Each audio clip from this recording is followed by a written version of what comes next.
I hope you enjoyed the conversation with Adina. She is an interesting lady, I must say. Now, Adina talks about her album into details, how each song on the album is faring and what impact it's creating on society. She also talks about which particular award she's vying on the night of the VGMA. Then she dives deep into the fibroid, her surgery, and some upcoming projects she wants to do. Let's just dive into that part of the conversation. Please pay attention. So I want to know your album. Did it do the magic that you wanted it to do for you? I think it did when it came out, and it's still doing, because mind you, it really just came in October last year. The reviews that I received were amazing. The way people were able to connect to the songs, the topics, the different topics in there. Fancies being very proud that, I'm raising their flag high, and ultimately raising Ghana's flag high, because we're all, from Ghana. It's been amazing. Okay, which song on your album do you feel deserves more more of attention that it's getting, or do you think has not done the trick that you want, the impact, or Ghanaians are not paying that attention to?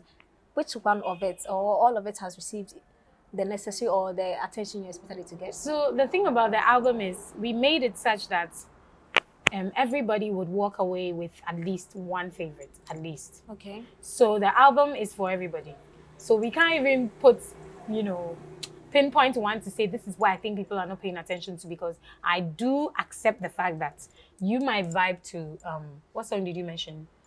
Game Over. You might say Game you Over love. is my favorite. Okay, fine. So you could say those are your favorites, and somebody that's lost their father would say for them, Daddy's Little Girl is their favorites. They could be a guy or a girl, and I've received such reviews. Somebody will say Forever Young is their favorite. Somebody will say the intro, the folk nature is their favorite. So that's how the album was designed. So that no matter who you are, how old you are, what you love, what you're into, you definitely walk away with one or two. But having said that, it's also a promotional plan. So now we're talking about why, which is what we have highlighted. So a lot of people have heard about, and we're going to go on to JJ, and we'll go on to other songs. So it's gradual, and it's okay if somebody hasn't even heard some of the songs or isn't really digging it. When we are ready to promote it, you will dig it. Yeah, because I shed in. It's also Exactly, it's also yes. really It's also really nice. The VGMA. Yes. Which awards? I spoke to Kidi. Also, I know the EP of the year. Near farmer and called the Catalyst. Never Hey! Which of it now? Say your farmer why? Yeah. Adina fans. Your farmer can't take stage. Because marking. I told my mom for a Catalyst and go baby. I'm Please, virtual Catalyst. Okay, virtual. I don't even know. Album of the year. I'm not saying that if I don't get it, I'll cry. But if I do get it, you won't cry. No, yes, I will be very proud because of the efforts that was put in. The time that we recorded it, during the pandemic, we had just come back from lockdown, which was very deep and heavy for everybody. And then we all went into the studio for about 3 months and we put in this work. If the album ARABA, I was gonna say, ARABA gets an award, I will be very, very proud of the team and everybody. Okay. I have to congratulate your team too, because it's like they've held the brand down so well. They keep me grounded. Very, because sometimes you're trying to look for something controversial. Like and I think that is nice. But I think the only other thing that is not pertaining to your music is the fibroid. So let's spend a little minute about it and talk about it. Are you fully recovered? Well, I'm here, wearing some small high heel, because you only start wearing high heels when you're okay. And they're not really high, but it's something, Charlie, for what I went through. I'm good. I'm healthy. I feel fine. I'm feeling like myself more than a few weeks back. Okay. So a lot of women go through this fibroid. A little education. Is this something? How? When you were diagnosed, they gave you what probably could have made you get it. How to avoid it in the future? Can you educate us? So that's the thing about fibroids. We don't know what the cause is. Really? If you check online, you ask doctors, they don't know what causes fibroids. So you can't even say that I'm going to stop doing X, Y, Z. However, there are certain lifestyle decisions that, you would have to make as an individual. Okay. Things like, and I think it might be personal to me, but for me, I've personally decided to stay off red meat. Because you see the thing, we don't know what causes it. So there are different analogies and stories and accounts. Some people are saying red meat causes it. Some people are saying stress causes it, not working out. So I've just decided I'm going to live healthy. I'm going to work out, eat right, sleep properly, drink water, mind my business, you know. Yeah. Because I heard on the radio, I think one of the biggest doctors in Ghana, they had a workshop, and then they spoke about fibroid, why it's becoming a prevailing situation in Ghana. And then he said that it is the perming cream that we use for the hair. I heard about it. So that actually came around the time that I was supposed to be leaving the hospital. Oh. So it was like maybe the 6th day I was in the hospital, and I was supposed to leave the next day. And the doctors... you were in the hospital for a very long time then? For a week. Oh. Yeah. Why is the process very daunting? After you have it, depending on the hospital you go to, because I hear for some places you do it now and the next day you are going home. Hey, wow. Yeah. Express. Yeah. Depending on the hospital you go to, they let you stay there for a week so they can monitor you. Make sure that you're fit enough to move around, because the first few days you need to stay put. Try to walk, but not immediately, because you might end up collapsing, which kind of happened to me. Oh, so sorry about that. No, I didn't collapse, but I was really dizzy. Yeah, because it's the first time you're getting up after surgery, because they inject you with they give you anesthesia, which numbs half of your body. Yeah, I'm going through something similar. So okay, exactly. Wait, is it a major surgery or? It is, because they open you up. Oh, okay. Yeah, I mean, they opened me up, but it wasn't. Okay. It's about what was it? We are doing interview. Tell us. And me, I should tell you my own. Don't tell me. No, it wasn't fibroid. So what was it? I'm the interviewer. Give me the phone. So what did you do there? Oh, it was fibroidenoma. What is that? Breast lump in the breast. So it's called fibroidenoma. Yeah, it is. You have taught me something. It is benign. It is not like fibroids. Oh, we are not joking. Yeah, we are not. It's serious. It is benign. Benign means that it's not harmful. Yes, non-cancerous. So that's why it's fibroidenoma. It's a lump in the breast. You can leave it there. It won't harm you. But I mean, for your own peace of mind, it's okay that you take it out. So the surgery, they do it, and you don't have to remove the thread they use it for, because they use absorbable and all of that. Yeah. A lot of people do it. A friend of mine just called, she was like, she was afraid, but it is not as severe, or the surgery is not as major as yours. So back to you, please, my friend. Okay, fine. Let me do my Lego. Okay. So yes, we were talking about you staying put and all of that. Yes. So fibroid is a major surgery. So like you mentioned, fibroids are non-cancerous tumors.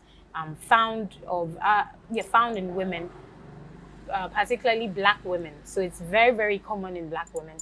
And so the thing the doctor was talking about is not just Ghana. Nigerians are going through it. People in South Africa. Yeah. My family in South Africa actually have told me about them having to do surgery for fibroids. Okay, and fibroids so is this something genetic. you can? Oh, okay, cool. It's genetic, but it's also something that can just happen to you out of the blue. So every once in a while, you need to go and get checked. So I did a scan late last year and found out that I had it.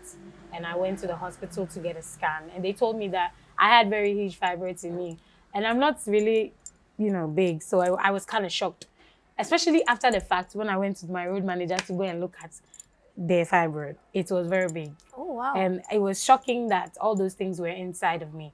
If I hadn't gone to check, and I was always trying to work out, I don't know what the workouts would have done. It wouldn't have shrunk it, because it's already gotten big. It probably would have gotten bigger and stopped me from giving birth or affected me in different ways, because certain women have a lot of pain. Okay, it's non-cancerous, but it is problematic. Yes, because when it gets really big, it can cause very, very, very painful periods. Some people need to get injected with pain meds during their menses for them to be okay. Some people need to take serious medicine, to be okay. And for some too, you lose a lot of blood. I mean, we generally lose a lot of blood during menses. Sorry, viewers, we have changed the story. No, it's okay, because it's the female, so those watching, they all go through it. Okay. If you're a guy and you're watching, we didn't call you, it's the female. But please sit down, because you need to learn so that you'll be kind to the women. Exactly. So some people lose a lot of blood during menses generally, right? But for fibroids, the fibroids feed on blood. So the fibroid is taking extra blood. So you can actually faint. Oh, wow. When you have fibroids, because the blood that is being taken out during your time of the month is way too much. So I was actually getting to that stage where I was feeling lightheaded during my menses. Like I'll perform a few songs and finish and my heart is beating really fast. So I had to take it out for my own good. So it's not cancerous, but you have to do something about it. All right, but when you heard before we take our next song, when you heard the message, or when they gave you the message, were you afraid? Were you brave? What was it? Let's reminisce, kakra. Reminiscing, yeah.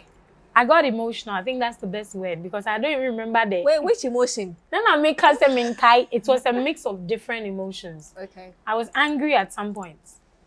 Angry that I had to go through that. Like, why do I have to experience it?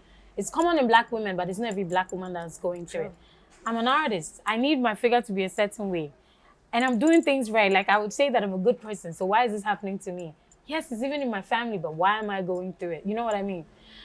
That, and then back to, okay, so does it mean that I can never give birth naturally? Yeah, because or does it mean that I will never be able to give birth? So many things. I got insecure, I got scared, I got angry, I got a lot of things. Now I started thinking about my job. Okay, so if I go and do the surgery, will I be able to come back to normal? Like, will I be able to work again? Or how long is it going to take me to recover? Because it took my sister quite a while, but luckily it didn't take me as much time. And I saw her stitches and things and the pain and everything. So I thought I was also going to go through that, you know? So it was just a flood of different, that's why I said emotional is the word.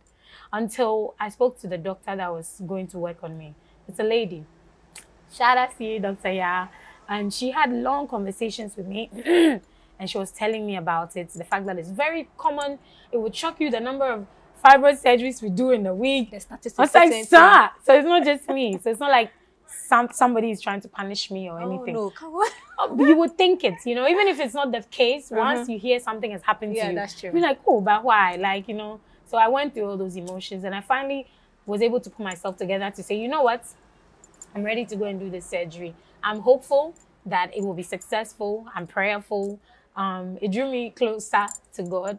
I am already close to God, but, you know, clearly, before you go and do something major like that, you have to put it in God's hands proper. Like, pray and commit the surgeon's morning before this into God's hands. I know, right? Somebody's mood can really affect you on the bed. Exactly. Like, the drivers that are passing the guy before he gets to me should not mess up. Hey, anyone all those things. So, yeah, it's that real, Charlie. Yeah. And I understand why a lot of women are afraid, you know, because doing surgery is not a joke. But it's not impossible.